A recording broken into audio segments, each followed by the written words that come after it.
covered a lot of situations today as we get close in the deep game preparations for New Mexico State. So it was important to cover those situations. We're going to continue to work hard, I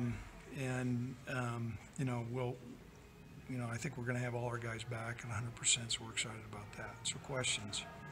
Coach, it seems like you guys, are pretty comfortable with moving guys from offense to defense over the years. I guess, can you guys take me through where that philosophy sort of comes from? Well, you look at athleticism, and one of the things we try to do, and we're certainly not perfect, is project athleticism and find guys. Typically, when you're a developmental program, the guys that you're going to recruit a lot of times have not played that position in high school, and you take a guy that's got some ability, and I'm assuming you're going to talk about Trey. That was our thought process. Initially, he came in as a linebacker, and we feel like he's got a great promise for us to play on defense. He's a great special teams guy, and so to really make an impact there. You talked about the addition of depth after yesterday's practice that allowed this move to happen. What have you seen from freshman Javon Bigelow that's kind of gotten him in the mix? Well, he's about 215 pounds, and he's got really good vision. And this is not to say Trey wasn't going to be a really good running back. I think we're just deeper at the tailback position than we have been. And so he's got good instincts. He's got a good size. He runs with his pads forward, and he's got good ball security. As a freshman, has he come along, from a mental aspect, picking up, some of the blocking and things like that sometimes freshmen lack? Well, that's always the challenge as they go through, and then typically what you find in practice compared to what you see in games, sometimes you try to replicate everything New Mexico State's going to do, and that's always a challenge. But we feel really good about his long-term future.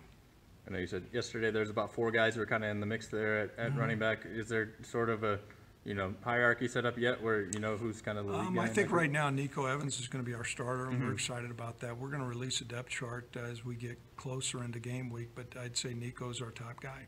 Where's he kind of grown from last year to take on that bigger role? I think he really applied himself in the weight room during the course of the winter and spring and summer, and that has made a difference in his change of direction, his explosion, and he's been a player who's played quite a bit, but he's an improved athlete.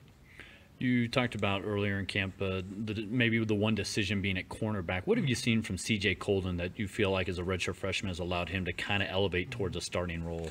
Well, last year he was able to work up with our group a lot, and we didn't play him, but he got a lot of practice repetitions, and he's a really good athlete. He was a Division I basketball player, recruited out of high school, and he's got good leaping ability, good ball skills. He's got good length, and he's really applied himself.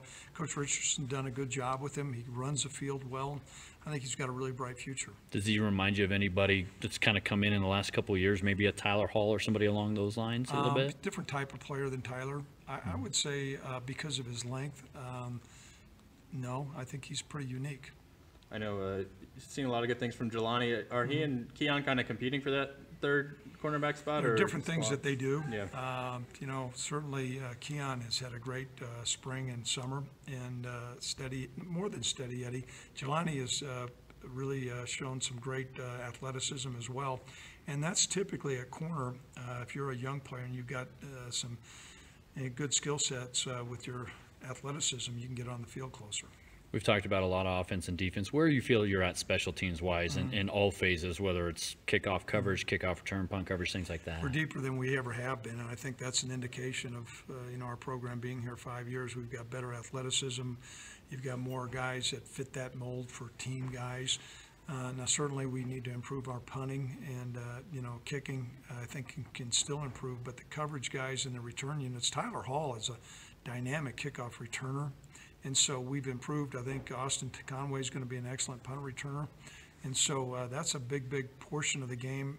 A lot of times fans don't want to focus on that, but the ball moves more in special teams than any other play.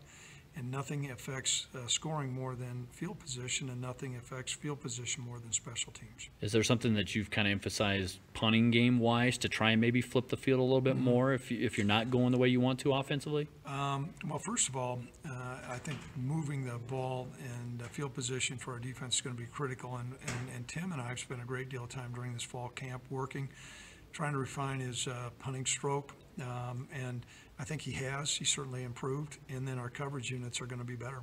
How's Jesse coming along? Looks like he, looks a lot different physically now than when he got here. Yeah, he lost, I think, probably 30-some pounds, and, your snapper on punt coverage with what we do with our type of punt really is a critical element, and his coverage skills, his ability to run is good. He's really been on point. He's getting the ball back. Our operation times are good, so we're pleased with that. Now, he and I were talking in the training room this morning. He's not snapped in a college football game before, but, he's snapped thousands of times, and he's been really consistent, so we're well pleased with him. Is there anything, I guess, lastly, that you really feel like you need to get done in these last 3 days of fall camp? No, there's a lot. First of all, our opponent is an excellent opponent, and to hone in on these, different schemes that we're doing is going to be important. We're all going to need to get fresh. We've continued to grind our players, and we're going to need to be playing really at a high level in Las Cruces. But I think we've got a good formula and plan in place. We know we're going to be challenged, but our guys are excited about that.